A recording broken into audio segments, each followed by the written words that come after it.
If you enjoyed this video, please like, comment, and share. Hendershot Sporting Goods, we're located 19828 National Pike in Hagerstown, Maryland. Our phone number is 240-347-4883, or you can visit us on the web, www.hendershots.net. Hello, I'm Michael Faith. I'm the General Manager here at Hendershot Sporting Goods, and I want to talk to you a little bit today about suppressors, or silencers, as a lot of people call them. Silencers or suppressors are legal in Maryland, and you can actually hunt with them. And the interesting thing about it is that it's less paperwork than purchasing a handgun, if you can believe that. It's a longer wait, but it's actually less paperwork. There are two different ways you can purchase a suppressor in Maryland, or any state. There's two different ways to do it. First of all, you can do the individual tax stamp, or you can set up a legal entity called a trust, and the trust would actually be the one who would take possession of the devices. In this case, silencers or suppressors. The individual tax stamp, either way, you have to pay a $200 tax stamp fee to the federal government per device. With the individual tax stamp, it's a much more simplified process. You fill out the paperwork, you send a check in with your packet to ATF for $200, and you have to get passport photos and ink card fingerprints, and then you wait about 6 to 8 months. I've delivered a couple of suppressors recently. 6.5 months is about the wait right now. If you want to go the route of the trust, there are some advantages there.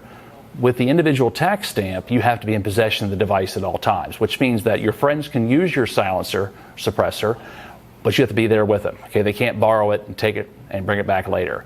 With a trust, you can have several people in the trust, and any person named in the trust as a trustee can take possession of the device and use it. So if you have 5 people in the trust, one of the persons who's in the trust can take it to camping or wherever they're going, use the suppressor and bring it back. It's perfectly legal.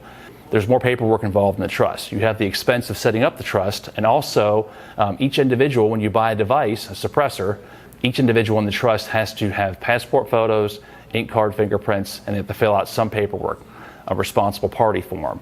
Trusts also take longer to process at ATF, so you're probably looking another 2 to 3 months to process your trust paperwork and get approved. So I typically, when I talk to people, I recommend the individual tax stamp. I think it's just a much shorter wait time, and also if you have a lot of people in your trust, it's a lot of hassle to coordinate getting them into Hendershots to get their fingerprints and passport photos. We do your fingerprints and passport photos here. We're a one-stop shop for suppressors. We can walk you through the whole process, paperwork and everything.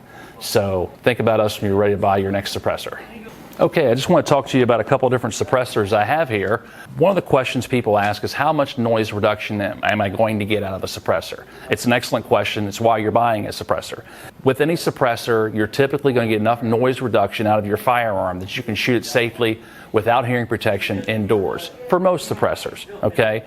When you're purchasing a suppressor, do your research, talk to people who have some industry knowledge, and let them explain to you the differences, because typically when you're buying a suppressor, as the price goes up, you're paying for noise reduction and weight reduction, okay? So a light suppressor with excellent noise reduction is going to be more money than a heavier suppressor with less noise reduction. Its noise reduction is going to vary per caliber. It's also going to vary with respect to what kind of ammunition you're using, how fast the bullet's traveling, what the weight of the bullet is. Those are things to factor into. So when you're looking at industry websites, manufacturer websites, and they talk about noise reduction, bear in mind that's specific to a certain cartridge and caliber. One thing, there's a few different ones we have here. Start with the rimfire suppressor. This is a Silencer Co. Sparrow. This is an excellent little suppressor. It's full auto rated. It's a direct thread system. Direct thread is really good, in my opinion, for rimfire calibers, because you don't have a lot of force there. It's a low velocity round, and I'm not too worried about that thing working loose on the end of the gun because of the recoil. These things require a little more maintenance because rimfire ammo is very dirty to shoot, so they come apart very easily, and there's baffles inside. You can take it apart and clean it. We recommend you certainly do that so you get the best life expectancy out of your suppressor and the best results. Plus, if you don't keep it clean, it may have a tendency to seize up on the end of your gun. You're going to have a tough time getting it off. This is a Silencer Co. Saker 7.62 suppressor, so it's 7.62 caliber. With a suppressor, if it's rated at 30 caliber or 7.62 caliber, you can use it for any caliber less than the stated caliber as well. This has the ASR mount on it. You can also get this with a direct thread mount, so literally thread right onto your barrel of your gun. I don't recommend that necessarily for high caliber rifles because they can work themselves loose, and the last thing you want to do is have a bullet strike the interior baffles and send that suppressor down range. That won't be a good day. This is actually, the ASR system works in conjunction with the muzzle device on the gun, so it actually threads on and then ratchets into position so it's not going to come loose while you're shooting. Bearing in mind also, if you use a direct thread on a high power rifle, it's going to heat up. That suppressor is going to heat up, and if you want to check it, if you're checking it like you should to make sure it hasn't come loose, you'll need a glove or something because you'll burn your hand.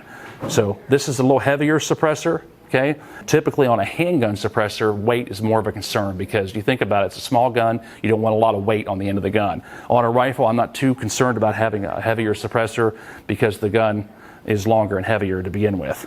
So that's a great suppressor there. This is a hybrid 46. This is one of the newer Silencer Co. suppressors. It also comes with, you can get it with an ASR mount, or this one is actually, this is set up right now for ASR, but it comes with a direct thread mount with a suppressor. So you can do this either way. So maybe you want to do direct thread on a pistol. If you use this on a rifle, maybe you want to use the ASR mount. If you're using the ASR mount from Silencer Co., you need to have a muzzle device that works with the ASR mount, just like on this one right here. Okay? So you'll need to have an ASR mount, a muzzle device, a muzzle brake, or flash hider on each individual rifle. Okay? This has the piston system right here. It's set up for the piston system, so it'll work well with the handgun. This one, since it's a hybrid 46, it's a 46 caliber, which means this is an interesting, it's really, it lives up to its name because it's really a hybrid. You can use it on a lot of different pistol calibers and rifle calibers, up to 45-70 government caliber, which is pretty cool. Noise reduction on these, again, is excellent. In the United States, we have kind of silencers have been misrepresented in the media. Okay, the NFA Act, National Firearms Act, based on movies, essentially, They regulated these with a $200 tax stamp and the long waiting period. If you think about it, 1934, when the act was passed, $200 would be cost prohibitive. But now it's not so much anymore. Most people can afford it. But these, this really, for example, in Europe, you're required to have a suppressor to hunt with in a lot of places, but it's almost impossible to get a handgun. It's actually the opposite here in the United States. You can get a handgun, it's very difficult to get a suppressor. They really, Hollywood has kind of tarnished the image of these things, and they're not used by bad guys. I mean, when was the last time you heard of anyone using a silencer or a suppressor in a crime? It just doesn't happen. But they're very effective at protecting your hearing. So that's a strong selling point for these devices. So these are some of the ones we have in stock. Come down and see us sometime.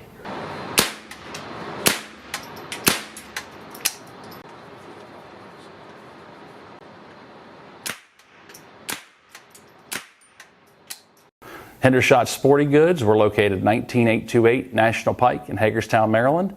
Our phone number is 240-347-4883, or you can visit us on the web, www.hendershots.net.